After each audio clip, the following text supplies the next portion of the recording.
हाय नमस्कार, मैं हूं अली असगर और आप देख रहे हैं SR news Gujarat. Please like, subscribe and share करो करो।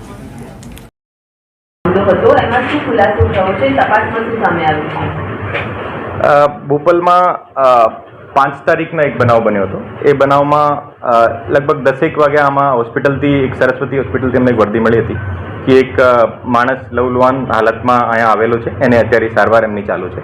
અમારી ટીમ ત્યાં 5 મિનિટમાં ત્યાં પહોંચીને જોયો કે ત્યાં એને ડેડ ડિક્લેર કરી દીધો હતો. એની હેડ ઉપર એક ગન શોટની ઇન્જરી હતી. ઓર પછી એની વાઈફ અને એની ડોટરને પૂછપરછ કરતાં ખબર પડી કે જો એને ઘરે 2 માણસો એમને મળવા આવ્યા હતા. ઓર એની ડોટર કહેતી હતી કે જો એને જે મળવા આવ્યા હતા તે વખતે મળીને મારા ફાધર એવું કીધું હતું કે જો એને સાથે જવાનો છું. એને કહી મારા ફાધર જો એક ટી શર્ટમાં કાંઈ એની વસ્તુ એનાથી સંતાડીને લઈ ગયા હતા ઉપર, એમ કે હું કપડાં ચેન્જ કરીને જો એને સાથે જવાનો છું. ઓર થોડી વખત પછી એક જોરથી એક ગન શોટની અવાજ આવી હતી. ઓર આ અવાજને આધારે એની ડોટર પાછળ ત્યાં પહોંચ્યું હતું અને એના ફાધરને લવલુહાન હાલતમાં જોયા હતા. અરે પછી આ એની મધરને ફોન કર્યો હતો.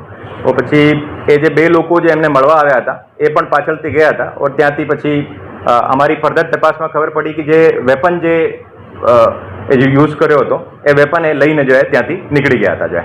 પછી અમે CCTV ફૂટેજ અને ટાવર ડમ્પના એનાલિસિસના આધારે અમે એની જે ગાડી હતી કિયા સેલ્ટોસ જો આ ગાડી આઈડેન્ટિફાઈ કરીને ગાડીને આધારે અને ફોનની ડિટેલ્સને આધારે બંને લોકો આઈડેન્ટિફાઈ થયા. ઓર એ પછી બંને લોકોને પણ જે અત્યારે અમે અટક કરી લીધેલા છે. હવે બંને લોકોનું કહેવાનું છે કે જે કલ્પેશ જે છે એને છેલ્લા 6-7 વર્ષથી એમને ઓળખે છે અને એ પણ કલ્પેશની ઉપર પણ ઘણા બધા ગુનાઓ દાખલ છે. એને ઉપર લગભગ 6-7 ગુનાઓ છે, જેમાં લૂંટ પણ છે અને ઘણા બધા ચીટિંગના ઓફેન્સીસ છે. ઓર સેમ પ્રકારના એમોથી જો સાહિલ જે વેપન લઈને આવ્યો હતો એને ઉપર પણ એવા ગુના સુરેન્દ્રનગર અને ગાંધીધામ એ બધી જગ્યાએ એને ઉપર ગુના દાખલ છે. જે સાહિલ છે, સાહિલનું કહેવાનું છે કે જે કલ્પેશ એને 1-2 દિવસ પહેલાં કીધું હતું કે મને 1 દિવસ માટે એક વેપન જોઈએ ઓર એક દુબઈથી કોઈ પાર્ટી આવવાની છે ઓર એનાથી પૈસા પડાવવાના છે, તો ખાલી 1 જ દિવસમાં હું તમને હથિયાર લઈને તમે પરત આપી દઈશ. ઓર તે વખતે હથિયાર દેવા આવ્યા હતા ઓર એ હથિયાર લઈને જો અત્યાર સુધીની અમારી તમામ ઇન્વેસ્ટિગેશન જો સુસાઇડની તરફ લીડ કરે છે. એમ તમામ પ્રકારની શક્યતાઓ પર અમારી તપાસ ચાલુ છે. ઓર એના પોકેટમાં એક સુસાઇડ નોટ પણ મળ્યો હતો.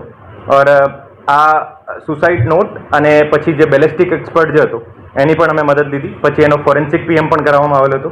તે તમામ એ જે એક્સપર્ટની ઓપિનિયન આધારે અત્યારે સુસાઇડની ડાયરેક્શનમાં જાય છે. તેમ છતાં પણ અમે તમામ પ્રકારની તપાસ અમારી ચાલુ છે.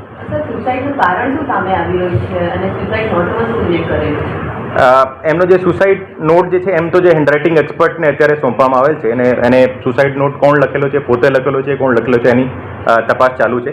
સુસાઇડ નોટમાં એમને કોઈ માણસથી 25 લાખ રૂપિયા લેવાનો લખેલો છે. એ માણસને પણ પૂછપરછ અમારી ચાલુ છે. ઓર પછી એમ ફર્ધર તપાસથી ખબર પડી છે કે એની ફાઇનાન્શિયલ કન્ડિશન અત્યારે બહુ સારી ના હતી ઓર એની જે લાઇફસ્ટાઇલ છે બહુ એક્સપેન્સિવ હતી ઓર એની જે કરંટ જે ઇન્કમ સોર્સિસથી જે આ સપોર્ટ થાય એવું થતી નથી. તો એને કારણે જો એ ફાઇનાન્શિયલ ડિસ્ટ્રેસને કારણે એનાથી ઘણા બધા લોકો પણ પૈસા જો માંગતા હતા અને એને કારણે જો આ સુસાઇડ કરેલી છે એવું અત્યાર સુધીની અમારી તપાસમાં લાગે છે.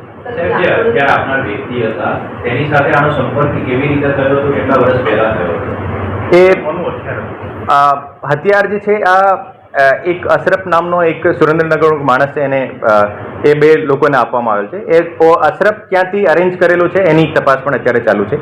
એ એકબીજાથી લગભગ 7 વર્ષ પહેલાં મળ્યા હતા ઓર એ તમામ ઘણા બધા ચીટિંગના ઓફેન્સીસમાં એનો સેમ ટાઈપનો મોડસ ઓપરાન્ડી હતો.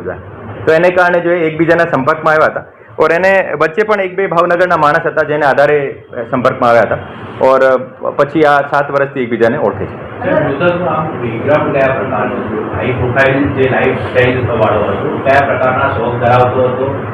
આર્થિક સંકળામણમાં કેવી રીતે આવ્યો હતો? અન્ય કોઈ શોખના કારણે હતો કે પછી કોઈ જગ્યાએ સટ્ટા અથવા તો શેર બજારમાં આવી ગયો? એની ફેમિલીને પૂછપરછ કરતા જો શેર માર્કેટમાં પણ કંઈ કામ કરતો હતો ઓર એમની જે લાઈફસ્ટાઈલ જે એની પાસે બહુ એક મોટી ગાડી પણ મેન્ટેન કરતો હતો. પછી એનો જે રેન્ટલ હાઉસમાં રહેતો હતો એનો રેન્ટ પણ વધારે હતો, પછી એની બાકી તમામ જે ક્લોથ્સ વગેરે જે એક્સપેન્સિવ પહેરવાના હતા એની એમનો શોખ હતો. તો આ રીતે એની લાઈફ સ્ટાઈલ બધી એક્સપેન્સિવ હતી અને જે અત્યારે એની જે ઇકોનોમિક કન્ડિશનથી આ એને સપોર્ટ કરતી નથી. વેપન્સ પહેલેથી લગાવવા એવું લાગ્યું હતું કારણ કે પોતાનો જે ગાડી હતી તેની પર પણ એને 350 રાઇફલના જે સ્ટીકરો લગાવ્યા હતા, તો અન્ય કોઈ એવી વસ્તુ પરથી લાગ્યું હતું કે મરણ જનારને ઉપર જે છે એ એક ગાંધીનગરમાં સેક્ટર 21માં એક લૂંટનો બનાવ છે. તે વખતે પણ એ વેપનનો યુઝ કર્યો હતો. અને એની જે ગાડી, જે થાર ગાડી હતી એને ઉપર એક વેપનનો પિક્ચર હતો જે 303 લખેલો છે. તો આર્મ્સ એક્ટના ગુના આજે મરણ જનાર ઉપર પહેલાથી પણ દાખલ થયેલા છે. તો એને આધારે કહી શકાય કે જો એને વેપનનો શોખ હતો.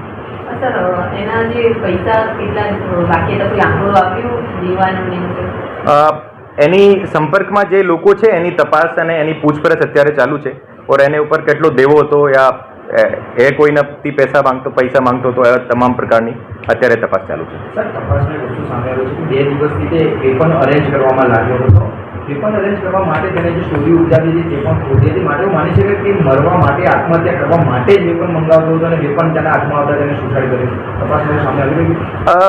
અત્યાર સુધીની તપાસમાં જે એના જે સંપર્કમાં જે લોકો હતા એને પણ પૂછપરછ કરવા ખબર પડી કે જે એનાથી પણ વેપનની માંગણી કરી હતી.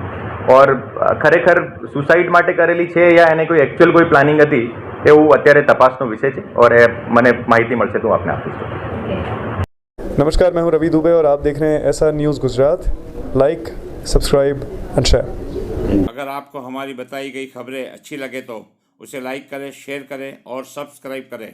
और हाँ, अगर आप हमसे जुड़े रहना चाहते हैं तो हमारी SR न्यूज़ गुजरात चैनल को सब्सक्राइब करें और बेल आइकन दबाना न भूलें ताकि हम सदा आपसे जुड़े रहें और आप तक नई नई खबरें पहुंचाते रहें.